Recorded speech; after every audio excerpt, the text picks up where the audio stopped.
بسم اللہ الرحمن الرحیم، السلام علیکم ورحمۃ اللہ وبرکاتہ۔ محترم سامعین، جب یاجوج اور ماجوج دوبارہ دنیا پر آئیں گے اور زمین میں فساد مچائیں گے تو انہیں کون سا کیڑا تباہ و برباد کرے گا؟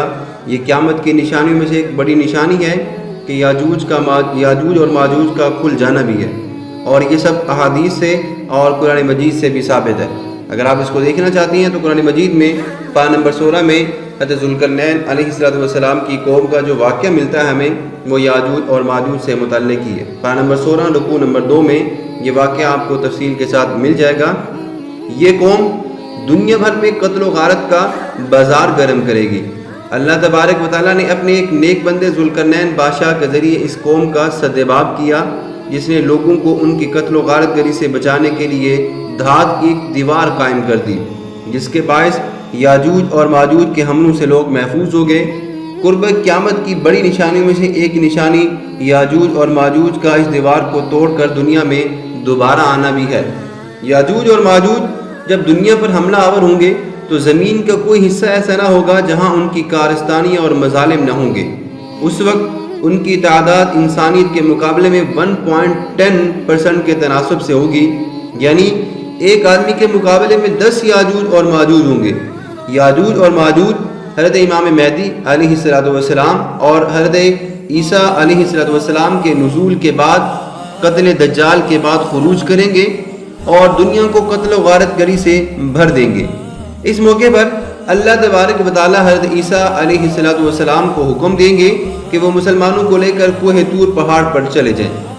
کچھ دیگر لوگ بھی اپنے آپ کو محفوظ مقامات تک محدود کر لیں گے اور باقی دنیا کی آبادی کو یہ قتل کر دیں گے، جبکہ زمین کے آبی ذخائر کو یہ ختم کر دیں گے، چاٹ کر جائیں گے۔ حضور نبی کریم صلی اللہ علیہ وسلم کی حدیث مبارکہ کا مفہوم ہے، نبی کریم صلی اللہ علیہ وسلم نے فرمایا، اللہ تبارک و تعالیٰ یاجوج اور ماجوج کو کھول دیں گے اور وہ زمین پر قتل و غارت گری کا بازار گرم کر دیں گے۔ وہ ہر اونچائی سے پھسلتے ہوئے نظر آئیں گے۔ وہ جب بحیرہ قبریہ سے گزریں گے تو اس کا سارا پانی چاٹ لیں گے۔ اس بحیرہ سے جب یاجوج اور ماجوج کا آخری گزر ہوگا تو وہ دیکھے گا کہ وہاں پانی ختم ہو چکا ہے، تو وہ بحیرہ قبریہ کی نم مٹی دیکھ کر یہ اندازہ لگائیں گے کہ یہاں کبھی پانی ہوا کرتا تھا۔ لاکھوں انسانوں کو قتل کرنے کے بعد ان کا بیت المقدس کی جانب رخ ہوگا اور یہ بیت المقدس کے قریب جبل الخم پہاڑ پر چڑھ جائیں گے اور کہیں گے کہ ہم نے زمین والوں کو قتل کر دیے ہیں، اب آسمان والوں کی خبر لیتے ہیں۔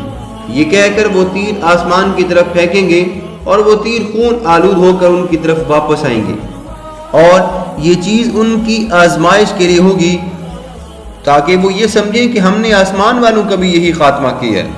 اس وحشی قوم سے انسانوں کو کیسے نجات ملے گی؟ ظاہر سی بات ہے کہ ان کا مقابلہ کرنا انسانوں کے بس کی بات نہیں ہوگی۔ اس بات کی تصدیق نبی کریم صلی اللہ علیہ وسلم کی حدیث پاک سے ہوتی ہے، جس کا مفہوم یہ ہے کہ حضرت عیسیٰ اور حضرت عیسیٰ علیہ السلام کے جو حواری ہوں گے، جو مسلمان ہوں گے، وہ مل کر اللہ تبارک و تعالیٰ کے حضور گڑ گڑا کر دعائیں کریں گے اور انہیں اس آفت سے نجات اللہ تبارک و تعالیٰ دے گا۔ اللہ تبارک و تعالیٰ ان کی یہ دعا قبول فرمائے گا اور یاجوج اور ماجوج پر ایک کیڑا مسلط کر دیں گے جو ان کے جسموں میں داخل ہو جائے گا اور جس کی وجہ سے وہ سب کے سب ہلاک ہو جائیں گے۔